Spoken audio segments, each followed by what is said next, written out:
나팔 소리로 찬양하며 비파와 수금으로 찬양할지어다. 소고치며 춤추어 찬양하며 현악과 둥소로 찬양할지어다. 큰 소리 나는 제금으로 찬양하며 높은 소리 나는 제금으로 찬양할지어다. 호흡이 있는 자마다 여호와를 찬양할지어다. 할렐루야. 크고 놀라운 평화가 내게 있네. 이 세상에는 없는 평화. 나의 영혼과 몸 주께 드립니다. 오 놀라운 나의 구주. 오늘 우리에게 주시는 하나님의 말씀입니다. 마가복음 4장 35절 말씀부터 41절까지의 말씀을 다 같이 보도록 하겠습니다. 신약 성경 마가복음 4장 35절 말씀부터 41절까지 말씀입니다.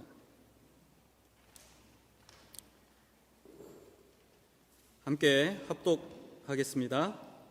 그날 저물 때에 제자들에게 이르시되 우리가 저편으로 건너가자 하시니 그들이 무리를 떠나 예수를 배에 계신 대로 모시고 가매 다른 배들도 함께 하더니 큰 광풍이 일어나며 물결이 배에 부딪혀 들어와 배에 가득하게 되었더라.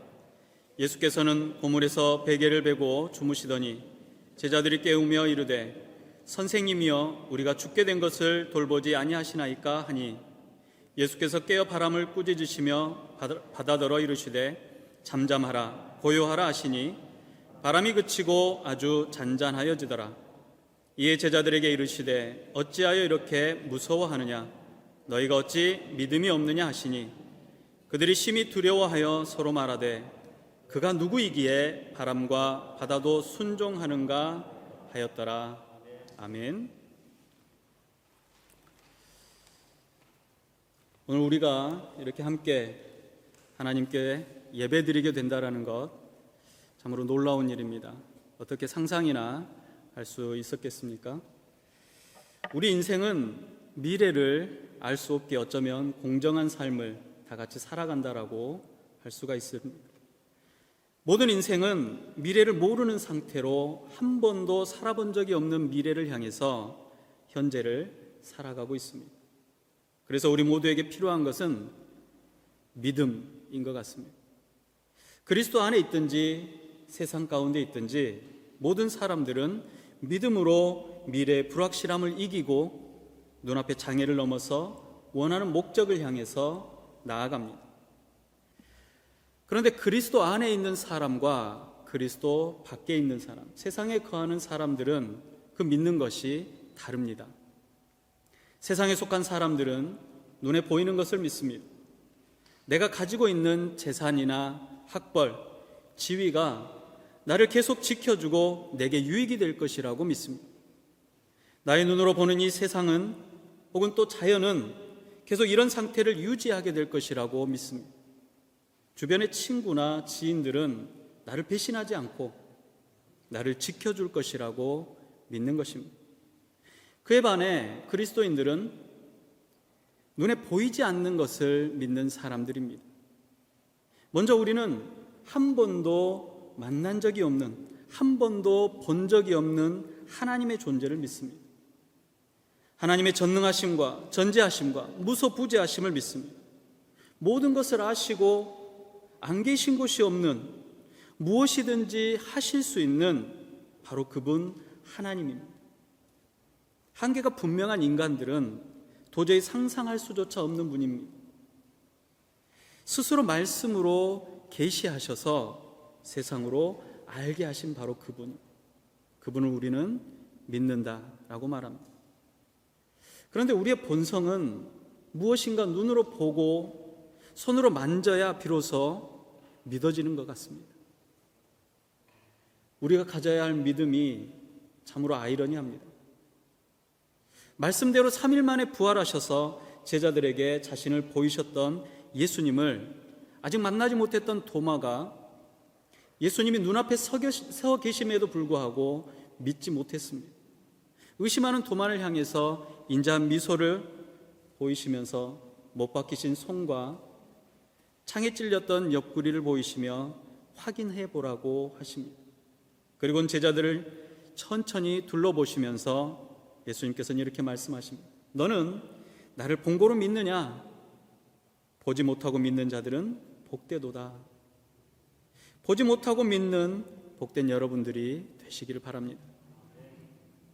오늘 본문의 배경이 되는 갈릴리는 예수님께서 가장 많은 기적과 표적을 행하신 곳이기도 합니다. 그런데 사람들은 예수님의 말씀보다는 표적이나 기적만을 쫓아다녔습니다. 주님께서는 늘 이런 상황을 안타까워하셨습니다. 진종일 말씀을 전하시던 예수님께서 제자들에게 갈릴리 호수를 건너 반대편으로 가자고 말씀하십니다. 예수님께서 몹시 피곤하셨던지 말씀을 전하시던 배에서 그대로 쓰러져 주무셨습니다. 제자들은 호수 건너편으로 가고 있었습니다. 그때 예측할 수 없었던 광풍이 불어닥치면서 거센 물결이 배를 쳐 배에 물이 가득 차게 되었습니다. 이제 배가 곧 침몰할 것만 같습니다. 그런데 예수님께서는 얼마나 피곤하셨던지 일어나지 않으시고 주무시고 계셨습니다. 갈릴리 호수는 우리가 종종 바다라고 할 정도로 아주 크고 넓은 호수입니다. 그런 갈릴리 호수는 지중해에서 불어오는 바람이 골란고원을 넘어오고 헬몬산에서 만년설이 녹아서 흘러내리던 그 물들이, 이 차가운 물들이 섞이면서 따뜻한 호수의 물과 공기가 만나게 됩니다. 그래서 종종 광풍이 일어나곤 합니다. 특별히 폭풍이 일어나는 시간이 따로 있지는 않지만 주로 뜨거운 낮에 맑은 하늘과 잔잔한 호수였다가 순식간에 거센 바람이 불어오고 파도가 치고는 합니다. 이런 강풍이 불고 물결이 심하게 칠 때면 지나가던 배들은 위험 가운데 놓이게 되고 이겨내지 못하고 침몰하는 사고도 종종 발생합니다. 광풍이 자주 일어나는 낮보다 밤은 비교적 안전하기에 예수님의 말씀에 제자들은 곧바로 배를 몰아서 반대편으로 가고 있었습니다. 그런데 뜻밖의 광풍이 불어 배가 곧 뒤집어지게 생겼습니다. 나름대로 온 힘을 다해서 광풍을 피해 배를 움직이려고 했습니다. 그런데 이미 배에 많은 물이 들어와 있고 거의 침몰하게 되었습니다. 그때 제자들은 곤히 주무시는 예수님을 깨웁니다. 선생님이여, 우리가 죽게 되었습니다. 우리를 돌아봐 주십시오. 제자들 중에는 상당수가 노련한 어부들이었습니다.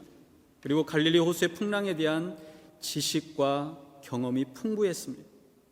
제자들은 최선을 다했습니다. 자신들의 목숨을 건지기 위해서입니다. 그러나 그들의 노력은 허사였습니다. 제자들이 다급하게 예수님을 찾습니다. 예수님 누구십니까? 예수님의 원래 직업이 무엇입니까? 목수이십니다. 목수이셨던 예수님을 찾습니다.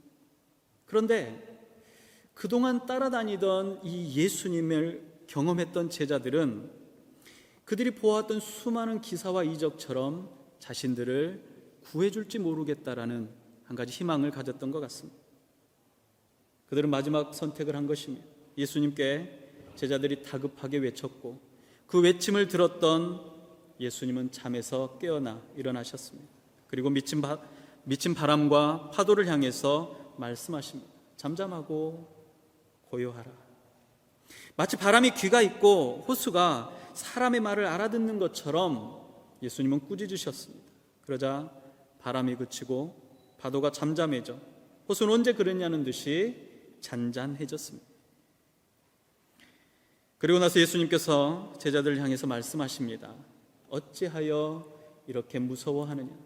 너희가 어찌 믿음이 없느냐? 예수님께서는 제자들의 믿음 없음을 책망하고 계십니다. 예수님께서는 무엇을 보시고, 예수님께서는 어떤 제자들의 모습을 보시고 믿음이 없다고 하신 걸까요? 과연 제자들이 믿음이 없는 사람들이었을까요? 제자들은 자신들에게 주어진 은사와 경험을 살려서 최선을 다했습니다. 그리고 그들이 믿고 따르던 예수님을 깨웠습니다. 그럼에도 불구하고 예수님께서는 믿음 없다라고 하시며 책망하십니다.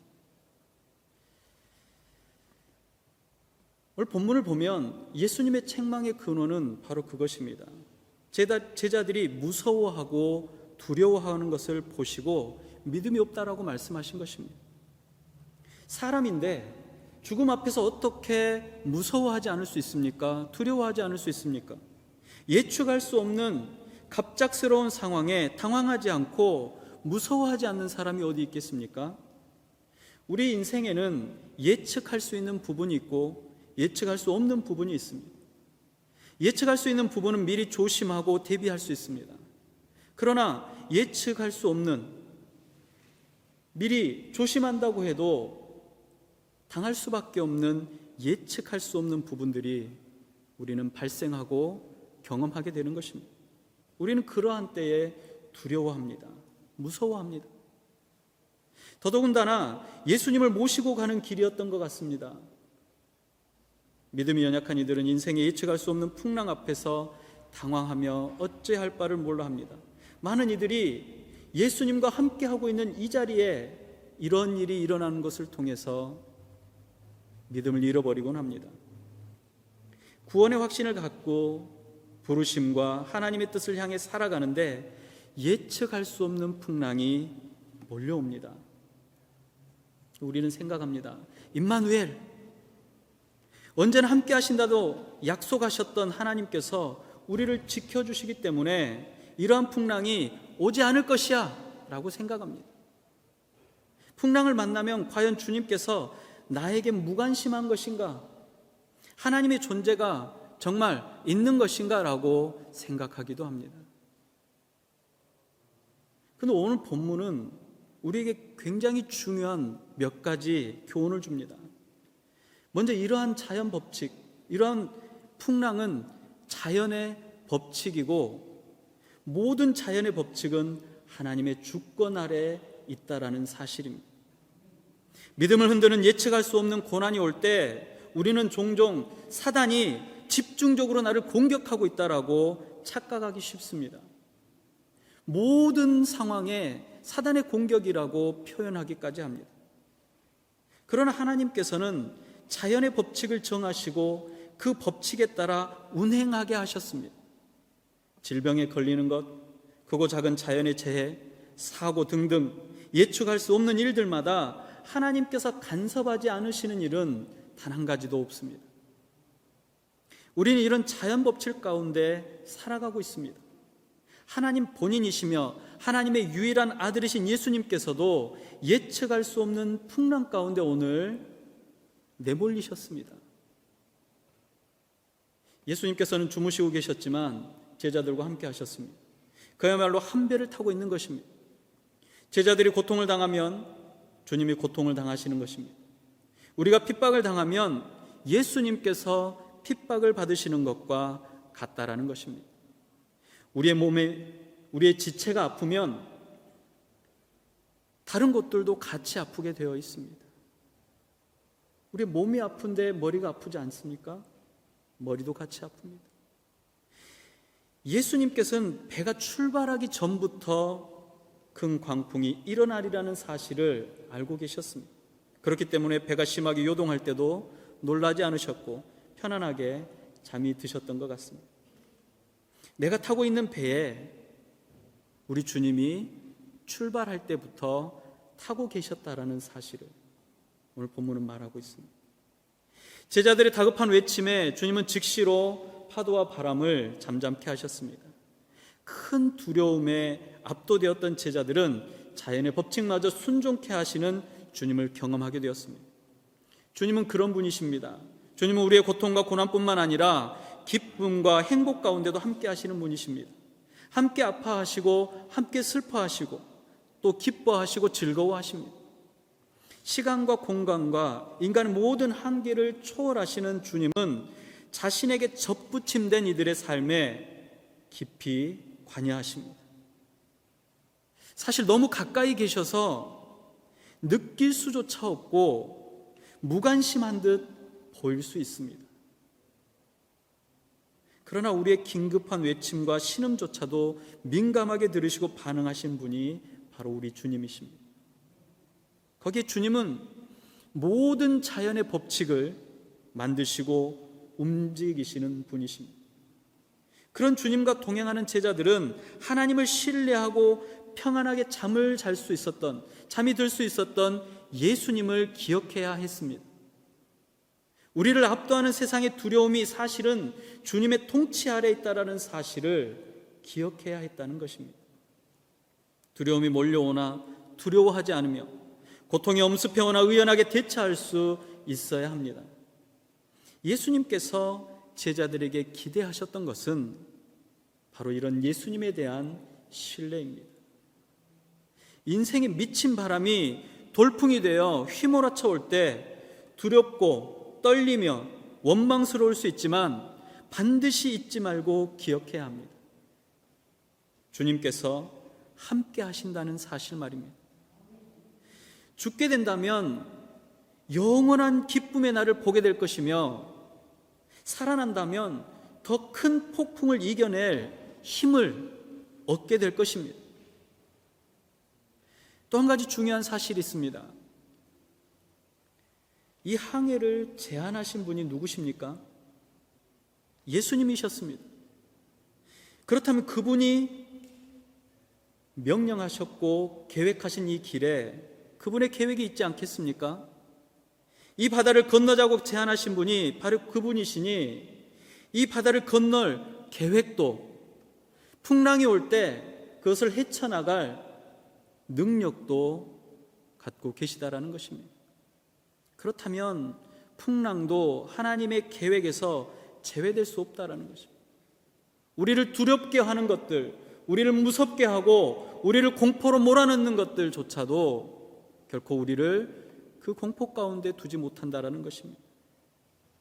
그분이 우리를 향해서 제안하시고 이 항해에 함께 동참하셨다면 다가오는 풍랑도 그분의 계획의 일부인 것입니다.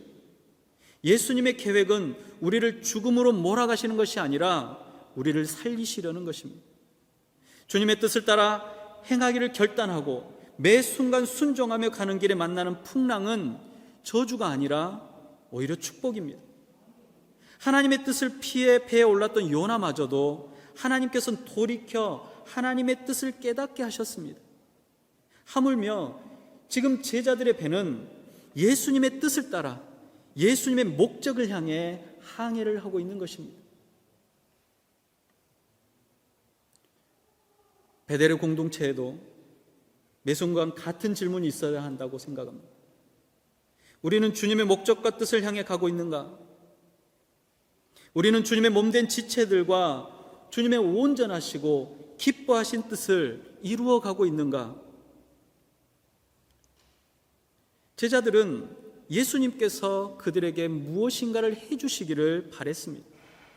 그러나 예수님께서는 제자들이 예수님을 신뢰하기를 바라셨습니다. 자연의 법칙마저도 순종하게 하실 수 있는 분과 함께 지금 항해하고 있다는 사실을 기억한다면 눈앞에 엄습해오는 두려움은 근거가 없는 것이라는 사실을 알기 바라셨습니다. 주님은 우리를 폭풍으로부터 구출하는 것이 아니라 폭풍을 통해서 구출하시는 구세주이심을 보이시고 주님을 신뢰하는 법을 오늘 제자들에게 가르치고 계신다는 것입니다. 우리의 믿음은 세상의 불확실한 미래와 예측 불가능한 풍랑으로부터 좌절하거나 두려워하며 도망갈 수 없습니다. 오히려 이런 풍랑은 언제든지 몰려올 것이고 우리를 압도하는 두려움 가운데 몰아갈 것이 분명합니다. 그렇지만 그 자리에서 우리는 평강을 누리게 될 것입니다. 참된 평안이 무엇입니까? 풍랑이 없는 것이 평안입니까? 예수님께서 함께 하신다는 것이 참된 행복이요 평안입니다. 세상은 줄 수 없는 오직 창조의 주인이시며 주권자이신 주님께서 주시는 위로와 평강이 오늘 저와 여러분 모두에게 그리고 또 한 번의 도약을 위해 시작하는 베델교회 위에 임하시기를 축복합니다. 기도하겠습니다.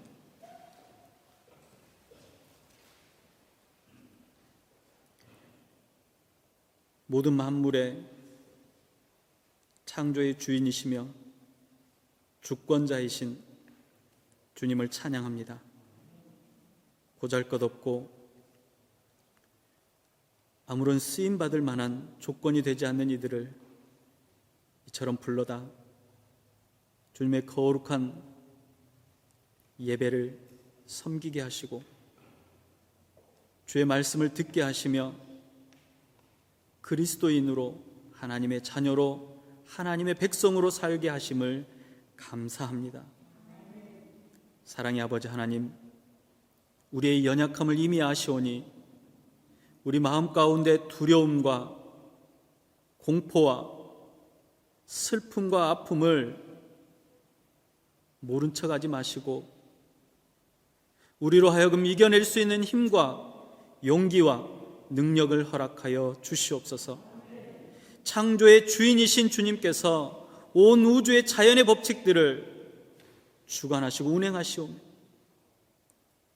우리에게 다가오는 어려움이 결코 우리를 삼킬 수 없음을 기억하고 우리에게 다가오는 아픔과 고통이 우리를 그곳에 머무를 수 없도록 만든다라는 사실을 기억하게 하여 주시옵소서. 무엇보다 더욱더 주님을 의지하고 나아가고자 다시 한번 다짐합니다.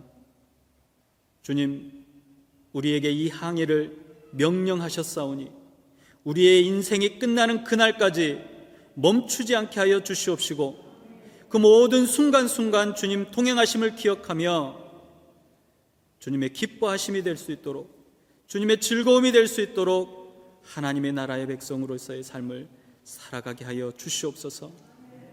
이 시간에도 세계 각처에서 또 많은 지역에서 자연재해로 또 질병으로 어려움을 당하고 있는 이웃들이 있습니다. 그들 안에 아버지 하나님 다시금 일어설 수 있는 용기를 허락하여 주시옵시고 그들 안에 우리 주님을 만나 주님과 동행하는 기쁨을 누릴 수 있도록 허락하여 주시옵소서. 힘겹고 어려운 이들 안에 그리스도의 영광이 드러날 수 있도록 주의 백성들을 그곳에 두게 하시고 또한 아버지 하나님 있는 곳곳마다 하나님의 나라가 넓어져 갈 수 있도록 주의 백성들 안에 함께하여 주시옵소서. 이 시간에도 은혜로 더하시는 우리 구주 예수님의 이름으로 감사하며 기도드리옵나이다. 아멘.